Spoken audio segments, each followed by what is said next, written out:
Salut chers abonnés, chers auditeurs, moi c'est Désiré Junior Olinga. Pour ceux qui me connaissent souvent bien, je dis souvent, personne n'est né pour ignorer, nous tous nous sommes des génies.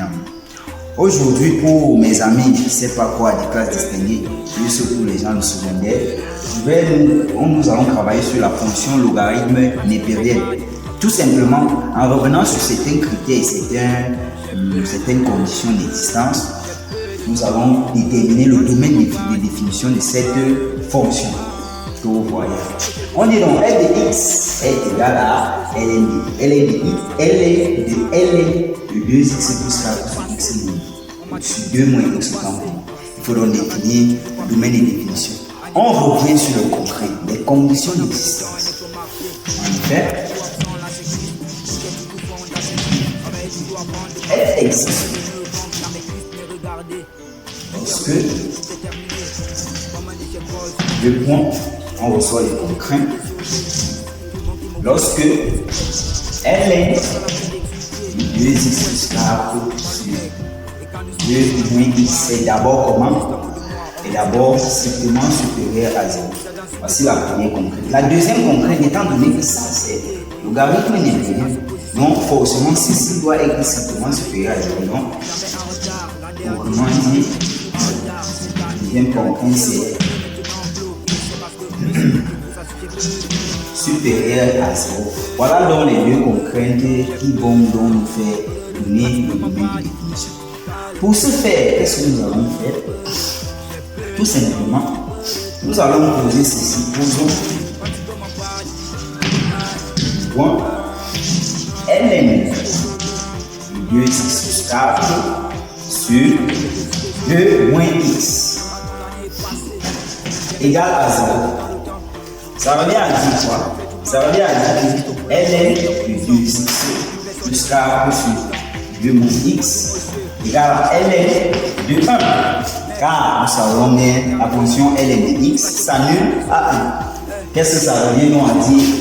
Tout simplement, ça revient à dire que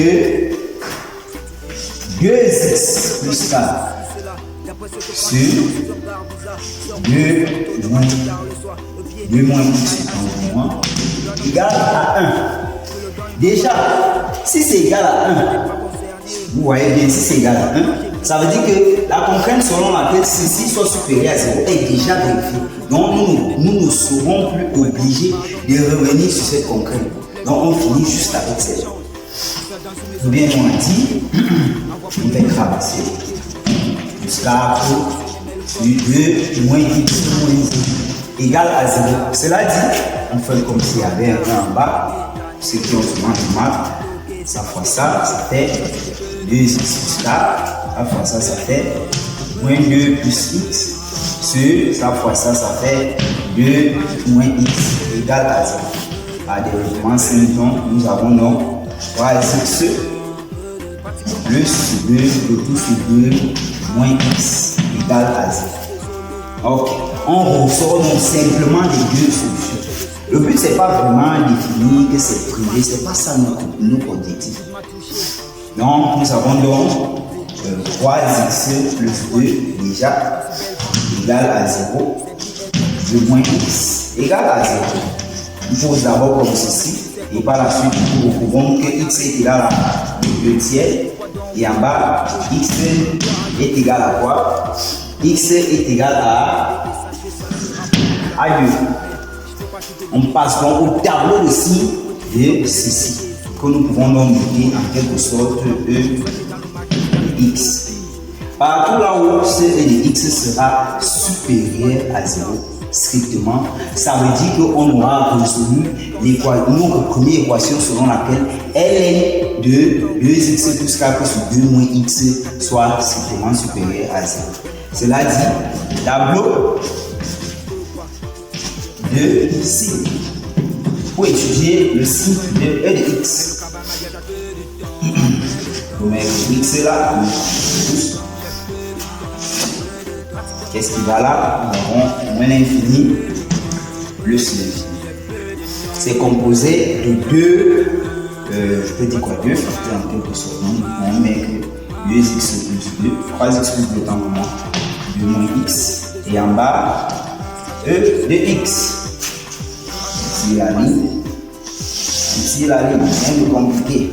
On met les deux solutions que nous avons trouvées en ordre. Comme on voit souvent en place de première. Ici, ça donne 2. Par la suite, on se met donc à déterminer les signes.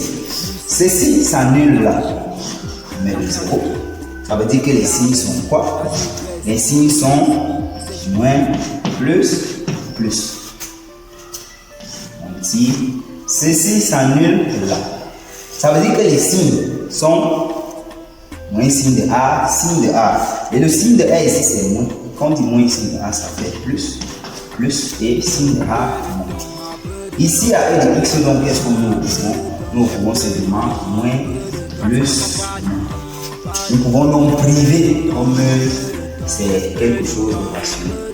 Qu'est-ce que ça veut nous dire pour résoudre, pour avoir notre DF? Comme je vous ai dit, le DF sera toutes les solutions pour lesquelles E de X sera positif, tout simplement. C'est ça qui va revenir à l'équation intégrale. Donc, le domaine des définitions chez les amis, c'est tout simplement là où nous avons le signe plus, c'est tout simplement 1, 2, tiers.